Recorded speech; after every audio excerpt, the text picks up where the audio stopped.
কোনো মেয়েকে বিয়ে করে সংসার করার মন মানসিকতা না থাকলেও সে বয়সে মেয়েদের প্রতি আকর্ষণ ছিল প্রচুর। তাদের সাথে একটু কথা বলতে ইচ্ছে করতো, তবে ইচ্ছেটাকে মনের মাঝে কবর দিয়ে রেখেছিলাম। মিথিলার পরনে ছিল কালো বোরকা হিজাব, মুখটা কোনো রকম দেখা যাচ্ছিল। সম্পূর্ণ শরীর ঢাকা থাকলেও যে মেয়েদের এত সুন্দর দেখায় মিথিলাকে না দেখলে জানতেই পারতাম না। মনের মাঝে নানান ইচ্ছে উকি দিতে লাগলো, তবুও এসব ব্যাপারকে পাত্তা না দিয়ে বাইরে তাকিয়ে বৃষ্টি উপভোগ করতে লাগলাম।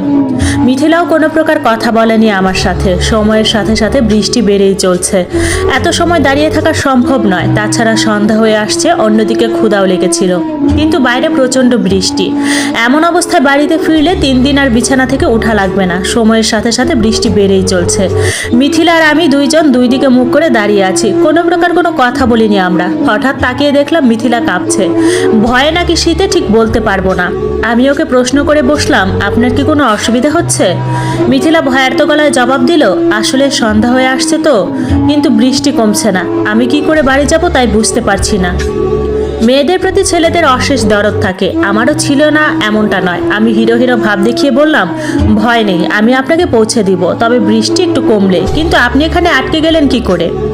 আমি স্কুল থেকে ফিরছিলাম, তখন বৃষ্টি শুরু হলো। ভেবেছিলাম একটু পরেই বৃষ্টি কমে যাবে, কিন্তু সন্ধ্যা হয়ে এলো, এখনো বৃষ্টি কমছে না।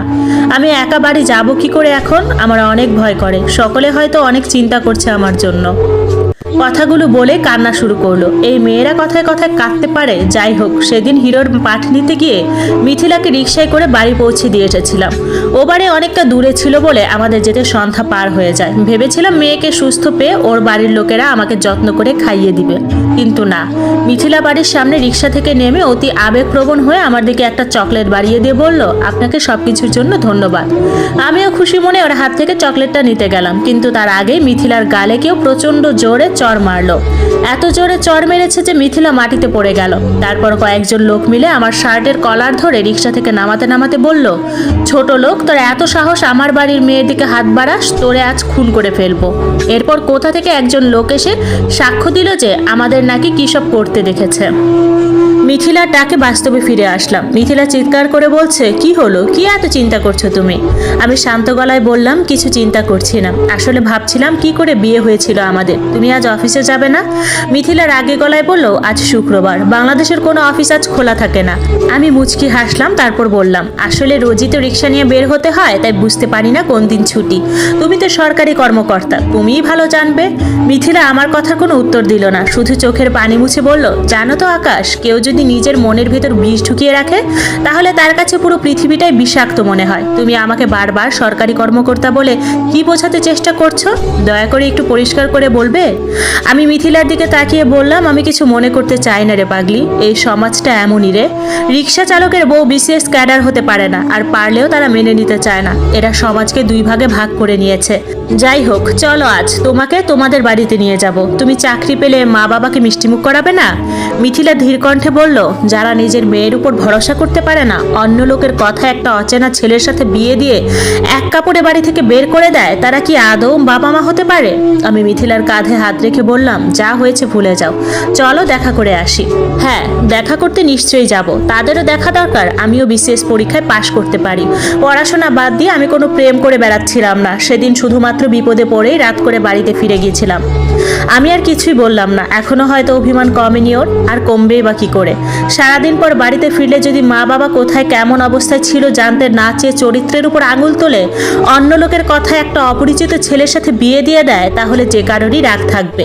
সেদিন রাতে মিথিলা হাত জোর করে ওর মা বাবার কাছে বলেছিল, আব্বু বিশ্বাস করো, এই ছেলের সাথে আমার কোনো সম্পর্ক নেই, আমাকে শুধু উনি বাড়িতে পৌঁছে দিয়েছেন, আর কিচ্ছু নয়।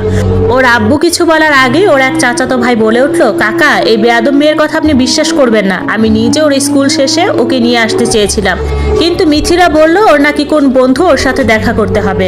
আমি ভেবেছিলাম মেয়ে হয়তো, কিন্তু এ তো একদম রিক্সাওয়ালা। ওর চাচাতো ভাইয়ের কথা শেষ হতে ওর চাচা বলে উঠলো, ভাই, তোর মেয়েকে এই ছেলের সাথে বিয়ে দিয়ে দে, এসব করে বেড়ালে এলাকায় আমাদের কোনো মান সম্মান থাকবে না। মিথিলা ওর আব্বুর পা ধরে কাঁদতে কাঁদতে বলেছিল, বিশ্বাস করো, এই ছেলেকে আমি চিনি না, আমাকে তোমরা বিয়ে দিয়ে দিও না, আমি অনেক পড়াশোনা করতে চাই। কিন্তু সেদিন ওর কোনো আকুতি মিনতি ওর বাবা শোনে না, বরং ওর মা বলে তোর মতো মেয়েকে জন্মের সময় লবণ খাইয়ে মেরে ফেললে ভালো করতাম। আমিও হাজারবার ওদের বোঝানোর চেষ্টা করি যে আমি মিথিলাকে চিনি না, কিন্তু কে শুনে কার কথা। সেদিন রাতে কাজী ডেকে মিথিলার সাথে আমার বিয়ে দিয়ে দেয়। একা নিজে ঠিকমতো খেতে পারতাম না, তার উপর আরেকজনের দায়িত্ব। নিজের উপরে অনেক রাগ হচ্ছিল, কেন যে মরতে ওই দোকানে দাঁড়াতে গেলাম। আল্লাহ আমাকে উদ্ধার করো। ওদের বাড়ি থেকে বেরিয়ে আসার সময় ওর চাচাতো ভাই মিথিলাকে ডেকে বলল, তোর বিসিএস ক্যাডার হওয়ার স্বপ্ন শেষ মিথিলা, আর কখনো তুই আমার পিছনে লাগতে আসবি না। পড়াশোনায় একটু ভালো বলে তোর পা মাটিতে পড়তো না, এখন হলি তো রিক্সাওয়ালার বউ। রিক্সাওয়ালার বউ নাকি আবার বিসিএস ক্যাডার হবে। ছোট থেকে আমি অপমান খুব একটা সহ্য করতে পারতাম না। কেউ আমাকে খোঁচা দিয়ে কোনো কথা বললে তার জবাব দিয়ে দিতাম মুখের উপর। সেদিনও তার ব্যতিক্রম হয়নি। ওর ভাইকে উদ্দেশ্য করে বললাম, দেখে নেবেন এই রিক্সাওয়ালার বই একদিন বিসিএস ক্যাডার হবে। আমি আকাশ আপনাকে বলছি, আমার বউকে আমি ঠিক আপনাদের যোগ্য জবাব দেওয়ার উপযুক্ত করে গড়ে তুলব। ওর ভাই হো হো করে হেসে বলল, মিথিলা তোর বর রিক্সাওয়ালা হলে কি হবে, অনেক সাজিয়ে সুন্দর করে কথা বলতে পারে, হয়তো পরীক্ষায় ফেল করেছে বলে বাপ রিক্সা কিনে দিয়েছে। মিথিলা ওনার কথার জবাব না দিয়ে আমার হাত ধরে বলল, চলেন, এদের কথায় নয় কাজে জবাব দিব। আমি হা করে মিথিলার দিকে তাকিয়ে রইলাম। মেয়েটা যে বড্ড জেদি তাই স্পষ্ট বোঝা যাচ্ছে। সেদিন আমি মিথিলাকে নিয়ে আমার বাড়িতে আসলাম। মিথিলা ফাঁকা বাড়ি দেখে আমাকে প্রশ্ন করলো, আপনার মা বাবা কি বেড়াতে গেছে?